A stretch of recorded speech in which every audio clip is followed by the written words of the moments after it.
1956 жылдың 8 наурызында қасиетті Қарасаз ауылында Рахым атамыз бен Шыныхан апамыздың отбасында дүние есігін ашқан сәбидің маңдайына ерекше тағдыр жазылды. Көктемнің алғашқы шуақты мерекесімен бірге келген бұл күн аналық мейірімнің, жылулықтың белгісіндей еді. Сол сәби бүгін 70 жасқа толып отырған ардақты анамыз, асыл әжеміз Гүлнұр Рақымқызы.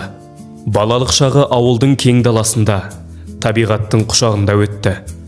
Қарапайым ауыл тіршілігі, үлкенге құрмет, кішіге ізет, оның бойына сіңген алғашқы тәрбие болды. 1963 жылы 1 қыркүйекте мектеп табалдырығын аттап, білімге деген ынтасын танытты. Ұстаздарының сенімін ақтаған зерек оқушы 1973 жылы 10 жылдық мектепті ойдағыдай аяқтады. Жастық арман жетелеп, Алматы қаласына жоғары оқу орнына түсуге талпыныс жасады.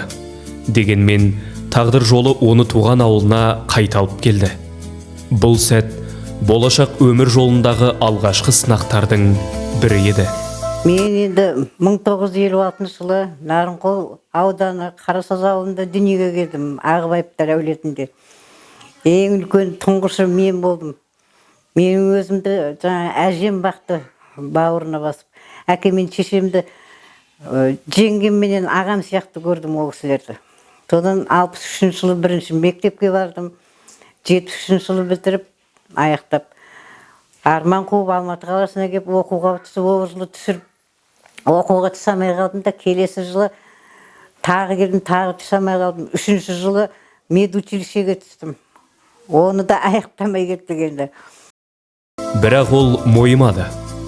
Колхоздың түрлі жұмыстарында еңбек етіп, қарапайым еңбектің қадірін ерте ұқты. Қандай жұмыс болса да, адал атқаруды өмірлік қағидасына айналдырды. 1975 жылы шаңырақ көтеріп, Нарынқол ауылында жаңа өмір басталды. Жолдасы Айтбек Малдыбайұлы Текес автобазасында жүргізуші болып еңбек етті. Ақ көңіл, мейірімді, кішіпейіл азамат отбасына тірек болды. Екеуі жарасымды жұп болып, бір-біріне демеу болып өмір сүрді. Бұл шаңырақта 2 ұл, 2 қыз дүниеге келіп, үй іші шаттыққа толды. Ана болу Гүлнұр Рақымқызының өміріндегі ең үлкен бақыт еді. Балаларының күлкісі, алғашқы қадамдары, мектепке барған сәттері оның жүрегіндегі ең қымбат естеліктер. Қолдарында Сара апамыз болды. Сара апа мейірімді, көпшіл, қолынан іс келетін, сабырлы жан еді. 1975 жылы сентябрь айында Айтбек екеуміз бас қосып, отау құрдық. Құдайға талбау үшіне 2 ұл, 2 қызды болдық. Қолымызда апамыз болды. Апам да бір үлкен кемеңгер ұлы кісі болатын. Содан 86 жылы аяқ астынан Айтбек авариядан қайтыс болып кетті. Ол кезде балалар кішкентай қалды. Қуатбектің өзі 4 жаста болатын. Папасын әлі осы күнге дейін сұрайды, қандай кімге тартқанмын деп. Содан өмір сүріп жаттық. Даладан еркек болып, үйге отын суды өзім дайындаймын. Апам үйден құрастырып, сөйтіп, біріміз сүйеу демеу болып өмір сүрдік. Мен жұмысқа кетем, жұмыстан келсем кеш жақын тамағым дайын, апам дайындап қояды. Апам айтады: "Ей балам, ана малың шөбі таусылды, жемі бітіп қалды. Апа ертең дайындап алып келем, ертең тауып келем деймін, ертесімен тауып келем." Үйден апам құрастырып, сөйтіп жүріп өмір сүрдік жаным. Біз бар бауырларымыз осы көкеннің қанатының астында болдық. Бәріміз оқуды бітіріп, біреуіміз жан жаққа ниетіп кеткен жоқпыз. Бәріміз соғыстың қол астында болып, Нарынқолдағы сол үйде жаңағы біреуі СПТУ-ды оқыды, онан кейін автобазада жұмыс істеді. Бәріміз соғыстың қол астында болдық. Мен 82 жылы оқуды бітіріп, оқуға түсе алмай қалып, мен де осы кісілердің қолына келдім. Келіп сол жерде аудандық ауруханада жаңағы кіші буын қызметкеріне жұмысқа тұрып, сол кісілердің үйінде болып жүргенмін. Енді жездемнің бізге деген өте жаңағы махаббаты, сондай өте жанашырлығы күшті болды. Акбем екеуі мені қолтықтап алып киноға апарады, индийский киноға. Сөйтіп қолтықтап қайтып алып қайтады. Сосын төгеректі бір сықырық келіп, машина бипілдетіп, сондай не болып жатса, жездем шығып алып айғайлап, "Ай, бұл қайсысы? Мен троспен сүйреп өлтірем" деп, сосын тәтем ұрсап ататын. "Ей, ол қарлығашқа емес қой, неменеге сонша шырпыр болып жатсың" деген сондай. Жездеміз өте алтын адам еді. Енді Алла тағала ол кісіні өмірден ортамыздан ерте алып кетті. Акбеміз 29 жасында 4 баламен қалды. Үйде Сара апам бар тұғын. Сара апамыз біз ол кісіні құдағи демейтін, біз өзіміздің екінші шешеміздей болды. Өте керемет бізге тәлім тәрбиесін көрсетіп, бағыт бағдар беріп отырған өте керемет жан болатын. Акбемнің кейбір қызықтарын айтайын. Сол жұмыстан келем сменіне. Келсем, мынандай қағазға список жазып қояды, Сара апам береді, "Мына саған тастап кет" деп. Ашып оқысаң, кір жуып қой, үй тазалап қой, өйтіп қой, бүйтіп қой, ең соңында лағман істеп қой, или болмаса бүгін кешке манты түйіп қой дейді. Содан Сара апам айтады, "Ай, қарлығаш бұйрық қатты, жан тәтті істейік енді" деп, жаңа тамақты істеп күтіп отыратын біз Акбемді. Үйдің берекесін кіргізген, немерелеріне ертегі айтып, тәрбиесін берген аяулы әже болды. Қызым Гүлнұр, тағдыр бізге ауыр сынақ берді. Айтбегімнен айырылған күн, жүрегіме жазылмас жара салған күн болды. Бірақ сенің қайсарлығыңды көріп, мен де өзімді жинауға тырыстым. Қара жамылып отырсам да сендер үшін мықты болуға тырыстым. Өйткені сен менің келінім ғана емес, өз қызымдай болып кеттің. Сен сол сынақтың бәріне мойымай, шаңырақты ұстап, балаларды өсіріп, бүгін міне 70 жасқа жетіп отырсың. Бұл сенің сабырыңның, ақылыңның, аналық жүрегіңнің жемісі. Егер мен бүгін жаныңда отырсам, айтарым бірақ тілек болар еді. Алла саған ұзақ ғұмыр, мықты денсаулық берсін. Балаларың мен немерелеріңнің қызығын көріп, жүзіңнен қуаныш кетпесін. Айтбектің рухы да сенің осындай абыройлы өмір сүріп отырғаныңа риза болып жатқан шығар. Жасың 70-ге келсе де, жүрегің әрдайым жас болып, шаңырағынан береке кетпесін айналайын. Осындай ананың тәлімін көрген Гүлнұр анамыз да өмірге сабырмен, парасатпен қарауды үйренді. 1975 жылдан 1985 жылдың мамыр айына дейін Нарынқол аудандық ауыл шаруашылығы басқармасында хатшы болып қызмет атқарды. Құжатқа ұқыпты, іске жауапты әр тапсырманы тиянақты орындайтын қызметкер ретінде ұжымда сый-құрметке ие болды. 1985 жылдың мамыр айынан бастап Нарынқол аудандық прокуратурасының прокуроры Түменбай Құрманбаевтың шақыруымен аға кеңсе меңгерушісі қызметіне ауысты. Бұл үлкен сенім мен жауапкершілікті талап ететін лауазым еді. Құжаттар тәртібі, архив жұмысы, ресми іс қағаздарының сақталуы бәрі оның бақылауында болды. Ол әр басшымен тіл табысып, мекеменің жұмысын жүйелі жүргізуге атсалысты. Құжаттарды іріктеу, сақтау, нақты шешімдерді дұрыс рәсімдеу оның кәсіби біліктілігінің дәлелі болды.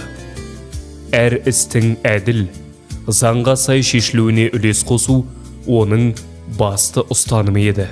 Райымбек аудандық ауыл шаруашылық бөлімінде жұмыс істеп жүрген кезімде жаңағы өңкей әр мекеменің жаңағы хатшыларынан, секретаршыларынан жарыс болып, жаңағы жерде мен әйтеуір озып кеткем. Сөйтіп аудандық прокуратураға заң кеңесшілігіне аудандық прокурор шақырып, сол жерге қызметке алды. Өз жерде жұмыс істедім.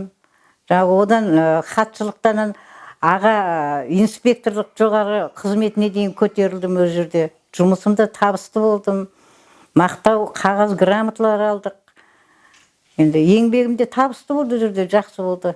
Міне енді қазір пенсионер болып отырмыз үйде. Қызмет барысында талай адамның тағдырына куә болды. Біреулер әділдік тауып алғыс айтса, енді біреулердің жан айқайы жүрегін ауыртты. Дегенмен ол әрқашан әділдік жолынан тайған жоқ. Адал еңбегімен көптің құрметіне бөленді. Алайда 1986 жылдың 16 қаңтары отбасы үшін ауыр сынаға келді. Әкеміз Айтбек небәрі 29 жасында жол апатынан қаза тапты. Бұл жүрекке түскен ауыр жара еді. Гүлнұр, жаным, тағдыр бізді ерте айырды. Бірақ менің жүрегімде сен әрдайым сол баяғы мейірімді, сабырлы, ақ жүректі жан болып қалдың. Мен кеткеннен кейін өмірдің барлық ауыртпалығы сенің иығыңа түскенін білем. Балаларымыз бен немерелеріміздің қызығын көріп отырғаның мен үшін де үлкен қуаныш. Егер бүгін қасыңда болып, қолыңнан ұстап тұра алсам, саған айтарым: Алла саған ұзақ ғұмыр, зор денсаулық берсін. Жүрегің әрдайым тыныш, көңілің әрдайым шат болсын. Балаларымыз бен немерелеріміздің ортасында қадірлі ана, ардақты әже болып, бақытты ғұмыр кеш. Мен әрқашан сенің жаныңдамын, дұғамда, жүрегімде. Жас ана 4 баламен жалғыз қалды. Бірақ ол сынған жоқ. Керісінше, тағдырдың тауқыметіне қарсы тұрып, балаларын жеткізу үшін бар күш-жігерін салды. Әкеміз Айтбек қайтыс болғаннан кейін отбасының бар жауапкершілігі Сара апамыздың иығына артылды. Ол кісі қара жамылып отырса да қайғыға берілмеді. Көз жасын ішіне жұтып, келіні мен немерелеріне тірек бола білді.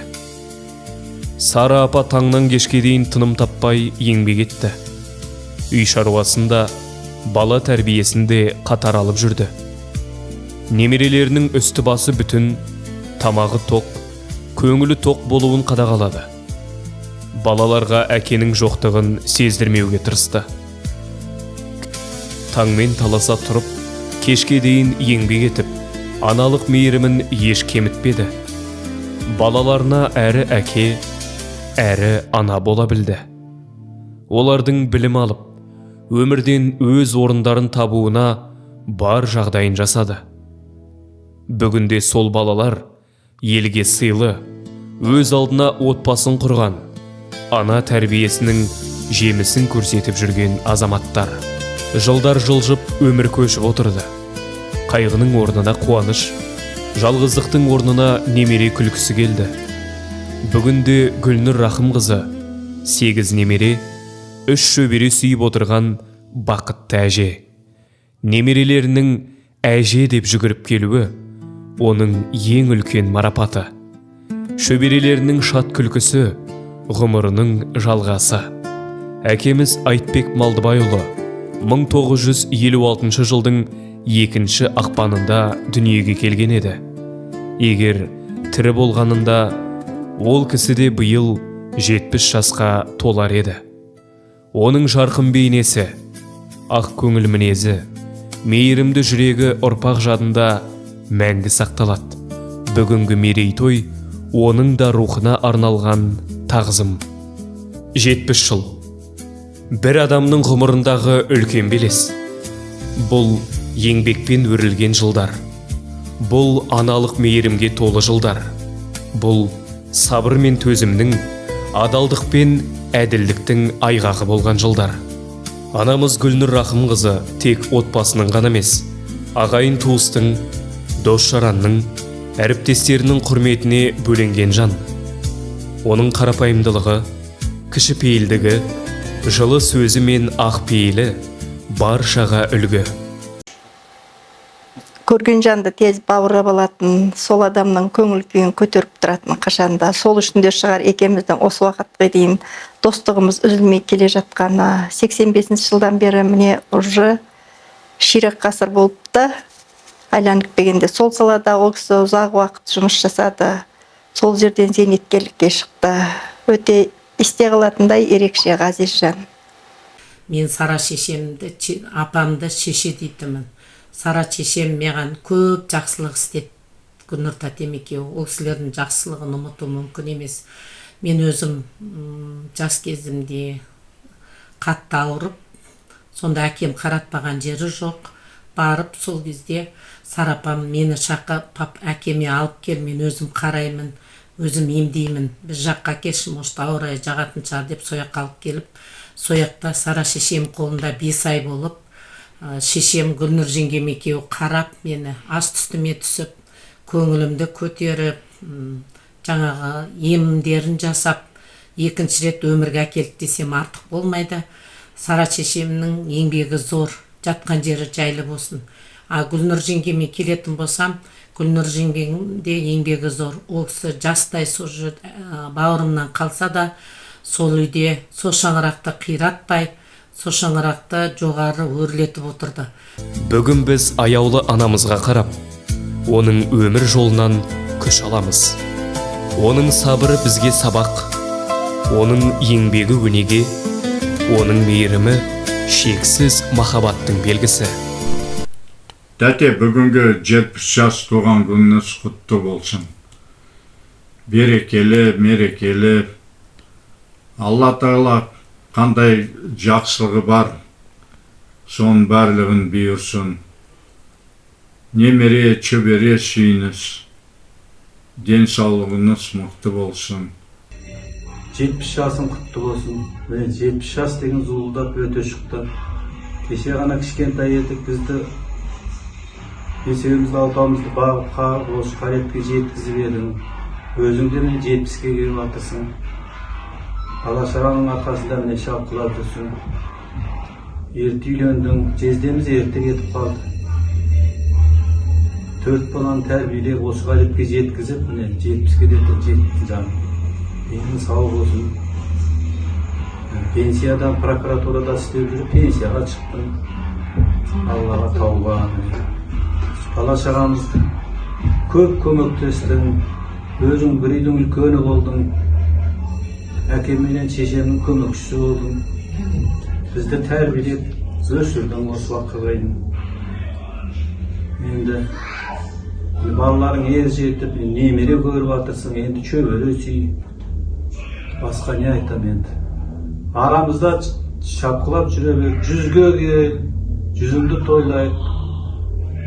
Ана, сізге зор денсаулық, ұзақ ғұмыр, ұрпақтарыңыздың қызығын көріп, қуанышқа бөлене беруіңізді тілейміз. Әр күніңіз шаттыққа толы, әр таңыңыз шуақты болсын. 70 жасыңыз құтты болсын, ардақты ана. Сіздің ғұмырыңыз біз үшін мақтаныш, жүрегіңіз біз үшін мәңгілік пана.